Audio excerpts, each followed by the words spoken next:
बस आज जैसे डिवोर्स हुआ ने दूसरे दिन इसका सुबह में 10:30 बजे तो एक्सीडेंट हो ही गया ने। हाँ बस एक्सीडेंट के तुरंत ही ऑफ हो गया। बस उसको वो छेल्ला इसने फोन करा, वो भी नहीं उठाया ना। उसके बाद तो बस मेरे भाई की वहीं डेथ हो गई। लालच के अंदर लोग जब डूबने लगते हैं तो परिवार टूटता है और परिवार में जो एक आतंक फैलता है। इस लालच के चलते जुहापुरे के अंदर एक परिवार में ऐसा ही एक मामला सामने आया कि लालच के चलते, इनकी बहू की लालच के चलते एक बेटे को खोना पड़ा, गंवाना पड़ा। सीनियर सिटीजन है, 70 इयर्स की एज है इनकी और आज इस एज के अंदर इन्होंने अपना बेटा खोया।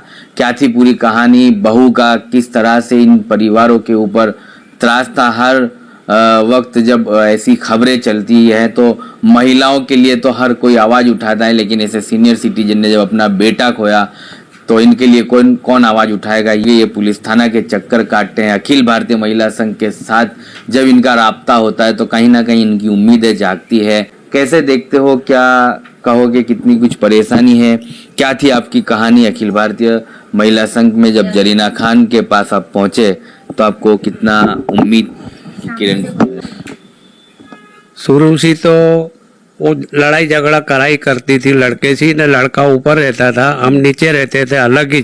पहले से ही रसोड़ा तो अलग था, फिर भी उसको क्या मालूम क्या हैरान करती थी वो हमको आज तक मालूम नहीं पड़ी कि ये क्या परेशानी है। न छोकरे को तो जो बोले वही काम करता था, बल्कि वो बहू उसकी कह दे कि तुम्हारा अब्बा ने ये किया वो किया तो आके मेरे को डांटता था कि आपने इसको ऐसा क्यों किया, ऐसा क्यों किया, ऐसा मामला था।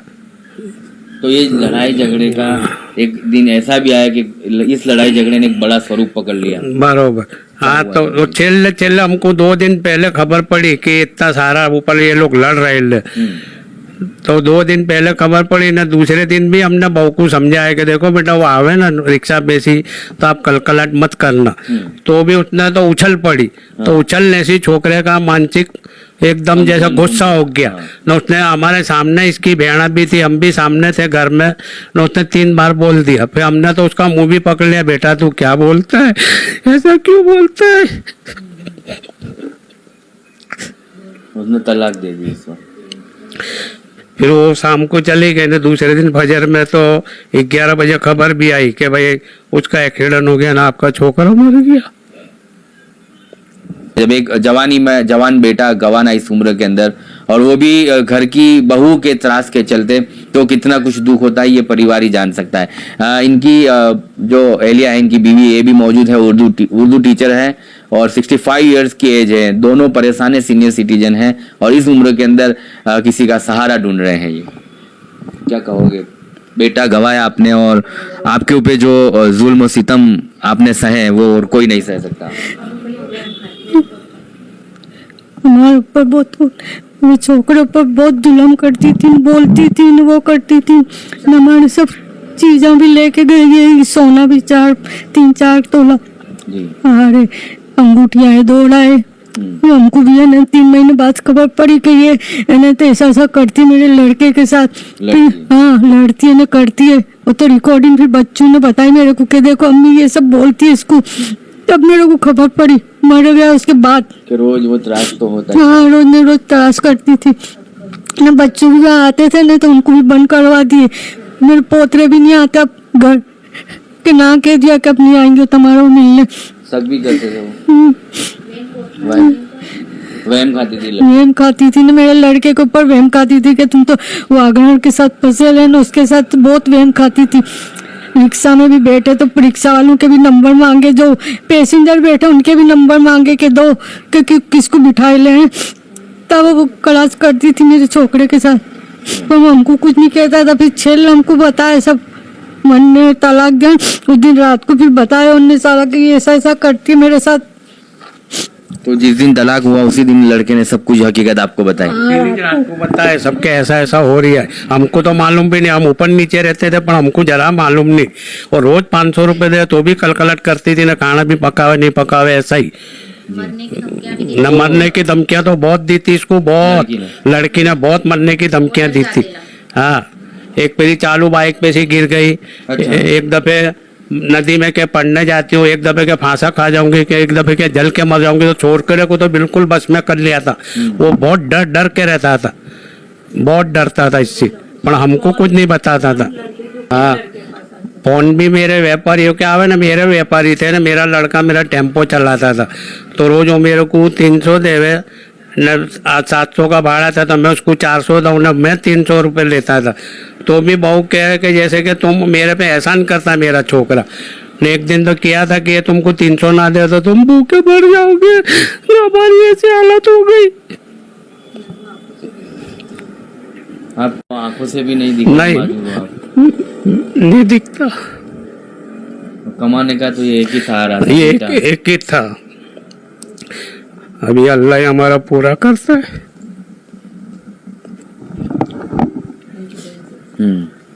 चलिए, ये दोनों जो है गमशुदा है, काफी सोग में है अभी ये परिवार, और इनका जो कमाने का सहारा था वो भी छीन लिया है। ऊपर वाले ने कहीं ना कहीं इनके बेटे को इनसे दूर कर दिया, दुनिया को अलविदा कह के वो चला गया। और बहू जो है इनके पास का इनका कमरा है, इनका मकान है, डिवोर्स के बाद भी वो अपना हक जता रही है कि इस मिल्कियत में मेरा भी हक है। तो लालच जो है कितनी बुरी बला होती है। एक परिवार को तो उजाड़ दिया, लेकिन उसके बाद भी उनकी जो अंदर की आग है वो नहीं बुझ रही है लालच की। और कहीं ना कहीं ये मजलूम परिवार और जो है सीनियर सिटीजन है, इनको प्रताड़ित किया जा रहा है कि हमें आपके मकान में से हिस्सा चाहिए। पुलिस थाना ये परिवार अखिल भारतीय महिला संघ के माध्यम से पहुंचा है। कानूनी न्यायपालिका से लड़ाई लड़ेंगे ये लोग, और आने वाले दिनों में इन्हें उम्मीद भी है कि न्यायपालिका इनके तरफ फैसला सुनाएगी और इन सीनियर सिटीजन को इंसाफ दिलाएगी। ये बुजुर्ग महिला उर्दू की टीचर है, बच्चों को मोहल्ले में जा जाके पढ़ाती हैं। कोई फीस का नक्की नहीं है, लोगों की खुशी के चलते इनको पैसा मिलता है। किसी ने 50 दिया तो किसी ने 100 दिया। इनके लिए दुआएं करें कि जल्द से जल्द इनको न्याय मिले। इनकी बेटी और इनके पड़ोस से जो है महिला है, उनसे हम बात करेंगे कि इनके साथ साथ उन्होंने भी इस परिवार के ऊपर हुए अत्याचार और जुल्मों को देखा है। रेशमा बानो, यूनुस खान पठान। कैसे जानते हो आप इन्हें? ये मेरे मामा मामी है जी। परिवार में आप इनके बहू बेटे के झगड़ों के बारे में आप क्या जानती हो? ये तो जानते हैं, ये सब बोलते हैं, तो पता चला है कि इनकी बहू मेरे भाई को बहुत परेशान करती थी, मगर वेम भी बहुत करती थी, शक भी करते ली, और रोज की लड़ाई थी इनकी। ने रोज आता था वो तो कुछ ना कुछ कल कलाट करती थी और लड़ती थी, और हर जगह घूमने इधर उधर जाती थी, मगर घर में घुसते ही बोलती थी लाओ 500 रुपये। तो इनकी बहुत लड़ाई झगड़ा ज्यादा काफी बढ़ गया था ने, फिर शक बहुत करती थी वो। तो उसने रात को इनकी झगड़ा हुआ, उसने एक दिन पहले तलाक दी, और दूसरे दिन 12 बजे मेरे भाई का एक्सीडेंट हो गया तो वो गुजर गया। इनकी बहन भी है, कैसे ये मामले को देखा आपने? क्या मांग है आपकी सरकार से कि आपके माँ बाप को इंसाफ मिल जाए, और कितना दुख है भाई को गंवाने का? भाई को गंवाने का तो बहुत दुख हैगा, और हमको भी ऐसी लड़ाई का कुछ पता नहीं था। जिस दिन तलाक हुआ ने उस दिन ही फोन आया मम्मी पापा का कि बहुत कलकलाट हुआ है तो तुम लोग आओ। तो हम फतेहवाड़ी से तुरंत आए, तो भी वो तलाक हो गया। वो भाई के साथ भी घर छोड़ के जा चुकी थी। फिर भाई बहुत रोया। उसने सब बताया कि बहुत हैरान करती थी और मेरे को मरने की धमकियां भी बहुत देती थी। तो वो इतना बोला ने वो, तो भी उसको इतनी फिक्र थी उसके बायड़ी बच्चों की कि यहाँ तक भी हमको उसने बोला कि अभी भी वो आएगी ने राजी खुशी तो मैं रखने तैयार हूँ। मम्मी पापा नहीं रखेंगे ने तो भी मैं हलाला भी नहीं होने दूंगा, और मैं उसको अलग किराए पे मकान लेके भी रखूंगा। तो भी हाँ, डिवोर्स के बाद भी। तो भी उसने ऐसा जवाब दिया सामने से कि अब उन्होंने सब रास्ते बंद कर दिए, अब मैं कौन से हक से मैं वापस आऊं। तो भी उसने जरा भी यूं सोचा नहीं, और वो सुबह में 5 बजे और लोडिंग पे गया, और बस पूरे रास्ते उसने ऐसा ही सोचा कि बच्चों को भी लेके चली गई। बच्चों को भी उसने मेरे पास रखा नहीं, मिलाया नहीं। इसने बच्चों को भी दूर कर दिया कि ऐसी तो मैंने क्या गलती करी उसमें कि अब वो रोज का उसका धंधा था, वो किसी को भी बिठावे पास में, तो ऐसा थोड़ी कि उसके साथ अफेयर हो जावे उसका। तो बस वो शक के दौरान इसने पूरी जिंदगी खराब कर दी मेरे भाई की, और उसने तलाक छेले बहुत कंटाल गया ना, तो उसने गुस्से में आके उसने तलाक दे दिया, और वो उसको बस छोड़ दिया ना बस। तो भी वो तलाक देने के बाद भी बहुत पछताया और बहुत रोया वो हमारे पास कि मैंने बहुत बड़ी गलती करी उसको तलाक बोल के ने।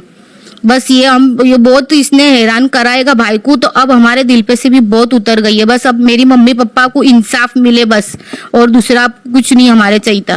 बस हाँ, भाई को बस भाई का जान लेके ही गई। और इतना मम्मी पापा ने तो ऐसा भी बोला था कि अगर ये गलत हुआ ने तो हम तेरे को चौथी बेटी बना के रखेंगे, हम इसको निकाल देंगे। तो भी नहीं मानी। इसने कितनी जगह फोन भी कर दिए, महिला में भी फोन कर दिए, पुलिस स्टेशन में भी फोन कर दिए ने। एक दिन पहले तो इसके बड़े भाई ने, फारूक ने जासूस भी छोड़ा था कि मैं इसका ध्यान रख के ये कहाँ जाता है कहाँ नहीं। बहुत इसको हैरान करा। नहीं, पर वो ऐसा गलत था ही नहीं। तो हमारा भाई पूरे मोहल्ले में तुम जाके पूछो कि वसीम ऐसा है ही नहीं, वो पहले से सीधा ही था ने सीधा ही रहेगा। इसको क्या खबर कहाँ से गलत फहमी पैदा हो गई। बस वो ये चाहती थी कि मेरे कंट्रोल में रहे, मैं फोन करूँ तो एक फोन पे फोन उठाना चाहिए। अब आदमी है, आदमी के बाहर 50 काम होते, कभी फोन ना भी उठावे तो इसका मतलब ऐसा थोड़ी कि तू आदमी पे शक करे। पर इसको तूने इसको गुलाम बना के तो रखा। उसकी छेले जान भी ले ली थी इसने, इसकी वजह से जिसकी मौत हुई है। इसका टेंशन ले लिया इसने। बस आज जैसे डिवोर्स हुआ ने, दूसरे दिन इसका सुबह में 10:30 बजे तो एक्सीडेंट हो ही गया ने। हाँ, बस एक्सीडेंट के तुरंत ही ऑफ हो गया। बात करी ये खबर सुन के उनका कोई फोन, परिवार का या बीवी का कोई फोन? नहीं, वो जिसके ऊपर शक करती थी ने, वो लड़की ने इसको फोन करा, मेरी भाभी को फोन करा कि जैसे मैं, अब वो लड़की जो साथ में थी ना, जो लेडी को बिठाता था ये फेरा मारने के लिए, उसने तुरंत उसके हस्बैंड के फोन पे से इसको फोन लगाया कि जैसे मैं छेली वेरी बात करा दूं। वो क्योंकि बात करने के लायक भी नहीं था मेरा भाई, क्योंकि उसको मगज की मार लगी थी। तो वो बहुत यूं ऐसा कुछ बोलना चाहता था पर वो बोल ना था सकता। तो भी उसने इतने फोन करे पर एक भी फोन मेरी भाभी ने नहीं उठाया। और उल्टा नहीं, मेरी बड़ी वाली दीदी को कहती है देखो मेरे को फोन कर करके घड़ी घड़ी परेशान करती है वो। बस उसको वो छेल्ला इसने फोन करा, वो भी नहीं उठाया ना। उसके बाद तो बस मेरे भाई की वहीं ने वहीं डेथ हो गई। चलिए, वहम के चलते एक परिवार पूरा टूटा है, और ये मैसेज लोगों के लिए है कि आपके परिवार में अगर बेटियां हैं और आपने आपकी बेटी को ये तालीम ही नहीं दी है कि उसको घर में जाकर, ससुराल में जाकर कैसे रहना चाहिए, तो फिर इस तरह के मामले सामने आएंगे। अगर दीन आपकी जिंदगियों में नहीं है, आपकी बेटियों तक आपने दीन नहीं पहुंचाया, तो ऐसी खबरें आप लोगों को देखोगे। एक परिवार टूट चुका है।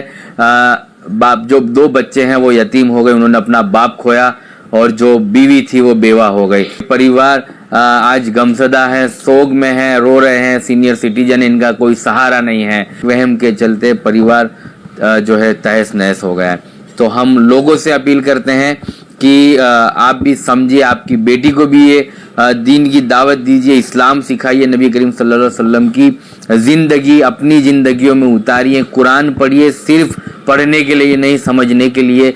तो आप भी आने वाले दिनों में इन मामलात से दूर रहोगे और अपने आसपास के लोगों को भी जो है सही तालीम दे पाओगे। फिलहाल इनका मामला जो है पुलिस थाने में है, और लोगों से अपील है कि इनके लिए दुआएं करें, जल्द से जल्द इनको न्याय मिले।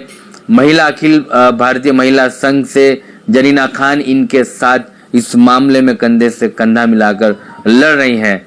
हम उनसे भी बात करेंगे कि कैसे आप इनको इंसाफ दिलाओगे, और इस मामले में पुलिस और न्याय तंत्र कैसे इस मामले को देखेगा, क्योंकि ये मामला इस तरह का है। डिवोर्स के बाद पति का देहांत हो जाता है, एक्सीडेंट में मौत होती है, और मौत की खबर सुनने के बाद ससुराल वाले और उसकी बीवी जो है मिल्कत में हिस्सा मांगती है। ये पूरा मामला समझना होगा, आप भी समझे। डिवोर्स के बाद मौत होती है और मिल्कत में जो है जायदाद में बहू हिस्सा मांगती है। जब डिवोर्स के बाद क्या होता है, मौत के बाद हिस्सा रहता है या नहीं रहता है?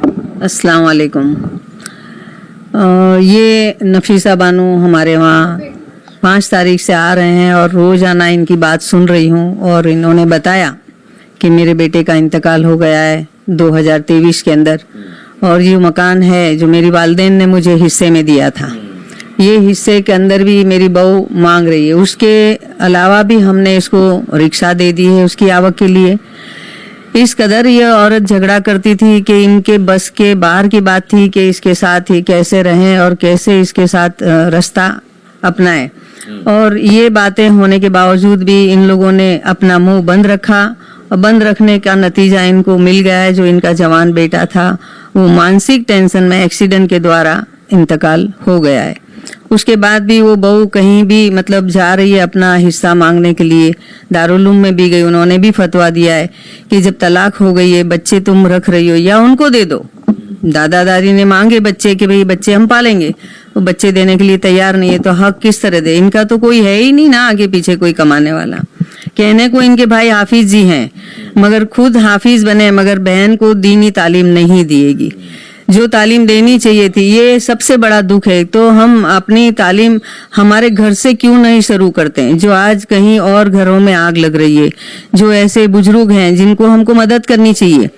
जब हमने रिश्ता करा था तो एक रिश्ता बनाया था, एक समधी नहीं थे। बहन को ये सिखा के भेजना चाहिए था कि ये तुम्हारे माँ बाप हैं, तेरे माँ बाप, तेरे भाई बहन, ये नहीं होना चाहिए। हाफिज तो हो गए मगर उसका अमल खुद ने भी नहीं किया और ना खुद की बहन से करवाया है। इनकी जो वालदेन है नफीसा बानो की, आबिदा खातून, उन्होंने इनको वसीयत के अंदर मकान दिया था और उसी दौरान में इन्होंने मकान लिया भी है। ना तो इनके शौहर के कोई पैसे हैं, ना ही कोई इनके बेटे के हैं। कोई चीज इनके साथ लगती नहीं है तो बहू इनसे हिस्सा मांगने का कोई हक अधिकार रख नहीं सकती है। फिर भी इनका कहना है कि हमारे जीते जी तो हम रहेंगे और मरने के बाद हमारे पोतों का ही तो है। तो ये बस लड़ाई लड़ी है और अभी हमने सरकार से भी मांग की है, पुलिस स्टेशन में भी इनकी रजुआत की है और अब देखो कहाँ तक हमको इनके साथ रह के इंसाफ मिलेगा। मीडिया के माध्यम से मैं कहना चाहती हूँ कि हमारे मुसलमानों के अंदर बहुत दीन की कमी है, जो लड़कियों को बहुत सारा दहेज देते हैं, मालो जर देते हैं मगर दीन की तालीम नहीं देते। उसका नतीजा हमको इस बुजुर्गों के सामने इस हालत में देखना पड़ रहा है। और ऐसे कई घरों में जो है बच्चियों को दहेज देने के बाद 1 महीना भी नहीं रहती, बस अलग चलो, हमारी प्राइवेसी चाहिए। प्राइवेसी क्या है? माँ बाप के साथ रह के साथ में रहना, ये क्या प्राइवेसी है? या अलग चले जाना प्राइवेसी है? ये समझ के बाहर की बात है। मैं उम्मीद रखती हूँ कि सरकार और मीडिया के माध्यम से इनको इंसाफ मिले और इनके जो भाई हैं हाफिज जी, और इनको भी मैं समझाना चाहती हूँ कि अपनी बहन को समझाएं कि किस तरह की जिंदगी जीनी चाहिए। अल्लाह हाफिज। तो मकान के अंदर तो क्या है, टूटा फूटा सामान रखा हुआ है, कोई सामान भी नहीं है, कोई ताला भी नहीं रखा है। तो हम लोगों ने मशवरा किया कि भाई सामान इनका बाजू पे रख दिया जाए, जो भी मकान का किराया आता है तो इनका गुजारा भी चलेगा। आज 8/2 यानी फरवरी का महीना है और हम police station, Vejalpur police station गए थे और वहाँ पे हमने लेखित में रजुआत दी है। उसके बाद की कार्रवाई क्या सरकार की तरफ से होगी वो हमने उम्मीद रखी है कि ये नफीसा बानो को इनका इंसाफ मिले और इनकी बहू को नेक हिदायत और नेक सलाहियत दे। जहाँ भी है वो ये बात जरूर सुनेंगी और सुनने के बाद इनको ऐसा लगे तो मेरे से राब्ता करे। हो सकता है कि बाद में भी मिलके इनका कोई रास्ता इंशाअल्लाह निकल जाएगा। अल्लाह हाफिज। भाई हैं इनके, जो भाई हैं इनकी समधी हैं, वो सब कहने का मतलब ये है कि उत्साह करते हैं, कोई भी समाधान की प्रेरणा नहीं देता है। इस्लाम के तरीके से कोई उनको राह नहीं दिखा रहा है कि ये हमारे तरीके नहीं है। एक तलाक हो गई, इंसान गुजर गया है, कोई है नहीं है, तब भी तुम इस तरह जा रहे हो। एक अपनी प्राइवेसी, एक आज़ादी के तौर पे जी रहे होगे, आज़ादी के तौर पे जी रहे हो, पर्दा जरूर कर रहे हो मगर अल्लाह का खौफ नहीं है इनके दिल के अंदर। तो मैं इनके भाई को भी ये कहना चाहूंगी कि हाफिज हैं और हाफिज के तरीके से अपनी बहन को रहने का सलीका और तरीका दोनों बताएं। जी चलिए, तो जिस तरह से जरीना खान से बात हुई, महिला अखिल भारतीय महिला संघ से प्रेसिडेंट है, लड़ाई इनकी लड़ी जाएगी, संवैधानिक तौर पे लड़ा जाएगा और खुदा जिससे राजी है उस तरफ जाना चाहिए। अगर इनको अपनी बात रखनी भी है तो महिला अखिल भारतीय संघ की ऑफिस है, हमारी चैनल के माध्यम से भी वो अपनी बात रख सकते हैं। अगर वो कहीं भी उन्हें लगता है कि उनके ऊपर कोई दबाव या प्रेशर बन रहा है तो हमारा राब्ता कर सकते हैं। ऐसी ही तमाम खबरों को देखने के लिए आप तक समाचार को देखते रहिए। धन्यवाद।